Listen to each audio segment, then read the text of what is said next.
When you are studying for a part, for example, I assume some of you probably watch the sub as you mentioned.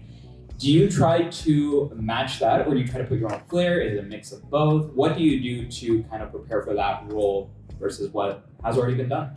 With those type of roles, for sure, there's no prepping. I mean, you just go based off of your background and like how we came from theater backgrounds, like learning the different archetypes, the different types of characters there are, and obviously you have the director Cold readings. who's going. Yeah, so and you have the Make director. sure everything's warmed up. Yeah. For Just sure, in most of case. it's prepping your voice and making sure your body's ready to do whatever demanding thing. But in the circumstance, like whenever I did Kaiji, that sub was out in 2008, Right. and we didn't dub until 2021.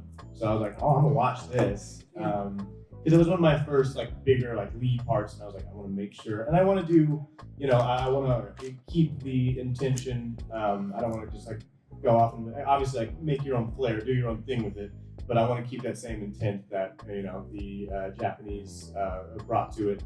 So I do like to watch it. I'm also just like not the strongest reader, so I want to like have a good idea of like what is going. He's probably very good. He's just shitting on himself. Well, it's so. hard because you've got the screen and everything's moving, and you're also reading and looking over here. I just like to know, like, especially if it's something like Kaiju. There's so much screaming. Like after I didn't watch the first time I went in, I didn't know how much screaming. I didn't know what to be warming up for.